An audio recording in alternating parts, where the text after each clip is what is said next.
Советот на општина Кочани ја одржа 12-та редовна седница, на чиј дневен ред се најдува 17 точки.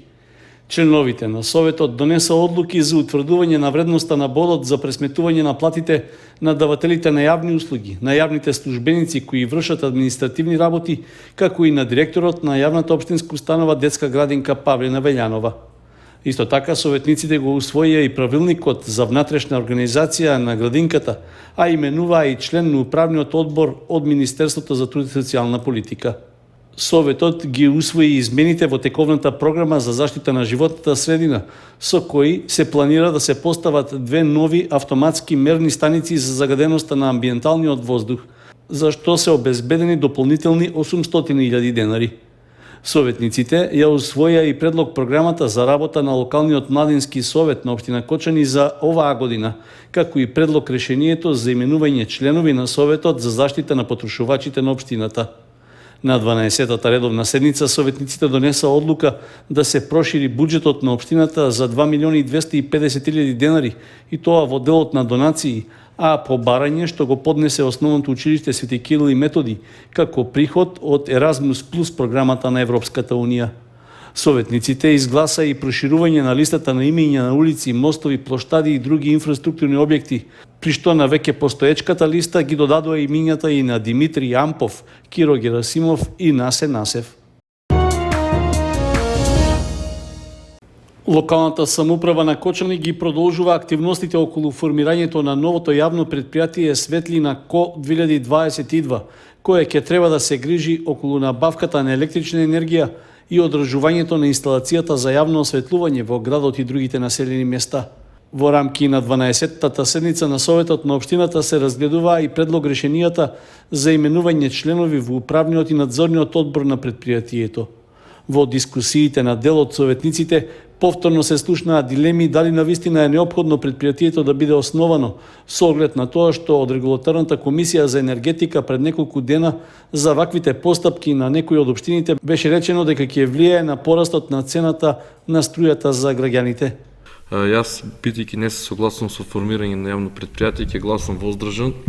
Исто така сакам да послушам на општината дека председателот на регулаторна комисија вчера излезе и кажа дека може да се доведеме струјата која што општината ќе сака да е, односно финансите кои што ќе сака да ги заштити, подоцна не бидат фактурирани од страна на владата. Или втора опција е струјата која што ќе биде потрошена од страна на општината со помош на тие јавни предпријатија ќе биде фактурирана на сметка на граѓаните, односно дека ќе има зголемување од 10%. Гледам, нема абер од страна на општината да постави фотоволтаици, затоа јас ќе дадам еден предлог заклучок затоа што на оваа седмица и немаме план за јавни набавки, меѓутоа овде ќе го дадам предлог заклучокот општината да преземе иницијатива и да направи план за поставување на фотоволтаици на објекти над кои има надлежност, а тоа е локалната самоуправа, зградата, школите, градинките и ред други објекти. Се согласувам со ваквиот предлог, дури и да не биде заклучок, тоа ќе биде една од основните работни задачи и обврски на секторот за планирање и развој на сите служби, за да бараме дополнителни извори за финансирање и поставување на фотоволтаици кои ќе го реша снабдувањето и ќе ги подобрат условите со плаќањето на високите сметки за електрична енергија.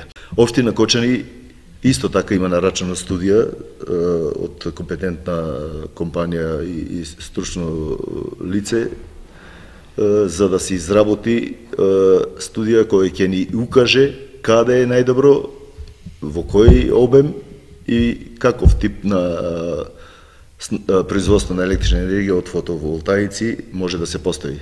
Заради намалување на трошоците околу работењето на новото јавно предпријатие Светлина Ко 2022 беше предложено членовите на управниот и надзорниот одбор за своите функции да не добиваат паричен надоместок.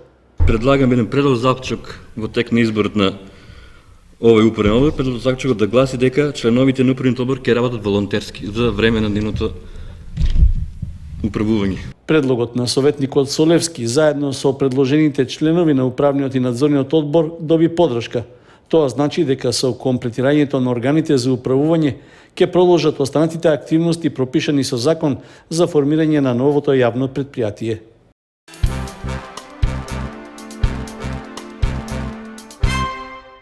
Во рамки на проектот на USAID за зајакнување на капацитетите за искористување на ресурсите, во општина Кочани се одржа заедничка средба на која се спроведе анализа на капацитетот на самоодржливост на локалната самоуправа. При тоа се користеше алатка за самооценување на капацитетите на општинската администрација за управување со планирањето и прибирањето на општински извори на приход. Исто така се анализираше и управувањето со јавните финансии, планирањето и прибирање на општински извори на приходи и управување со јавните финансии, планирање и извршување на буџетот, фискалната транспарентност и отчетноста. На средбата со представниците на Американската агенција за меѓународен развој USAID и раководителите на секторите заедно со градоначалникот Папазов, како и одговорните на одделенијата и вработените во финансии и даноци на општина Кочани, заеднички ги идентификуваа потенцијалните области за можна подршка. Следниот чекор ќе биде да се подготви сет од конкретни мерки, чија цел ќе биде да се зголеми ефикасноста во идентификуваните области. Во рамки на повеќе дневниот престој во Македонија, 55 земјоделки кои се членки на Федерацијата на жени фармери од Република Словенија остварија средба со жителки од населбата Оризари. При тоа се разговараше за предизвиците во земјоделското производство, како и за можностите за размена на искуства. Фолклорниот ансамбл Љупчо Сантов од Оризари подготви презентација на традиционална храна. Гостинките од Словенија ги поздравија градоначалникот Љупчо Папазов и председателот на Советот Лазо Митев. При тоа беше истакната подготвеноста за подршка на иницијативите за заедничка соработка. Целта е да се подобри економската моќ на жените. Ова е трета група земјоделки од Словенија, која предводена од Дарко Спасов беше во посета на Кочани како земјоделски регион. При тоа, целта на посетите е поврзувањето и соработката на жените од руралните подрачја во двете држави.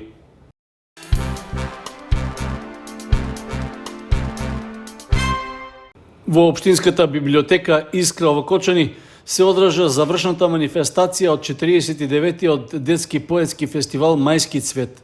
При тоа беа прогласени најдобрите творби по објавениот конкурс на слободна тема.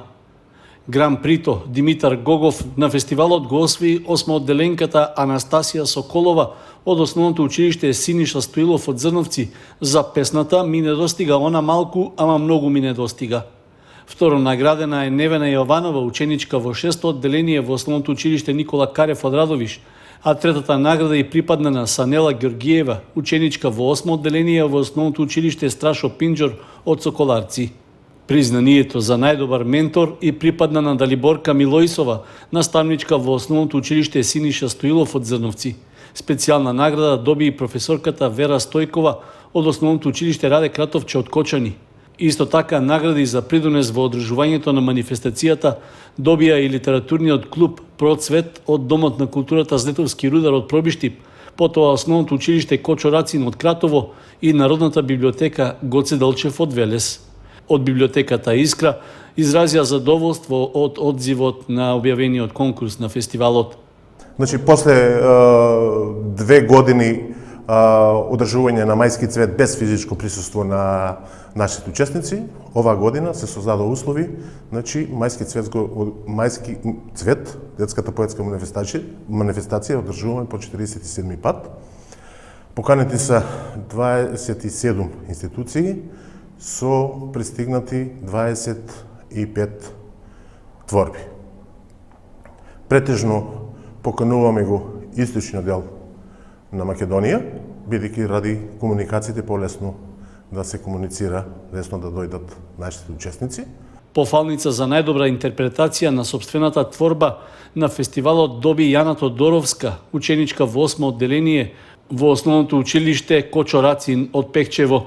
Стручната комисија на фестивалот Мајски цвет додели и пофалници за поетските творби на Мила Ивановска од Куманово, Сара Ангелова од Делчево, Уна Гранков од Кочани, Ања Димовска од Велес и Ангела Арсик од кумановското село Уминдол. На 1 јуни во библиотеката Искра во Кочани ќе биде промовирана книгата Ти можеш од авторката Ленче Стојанова од Кочани.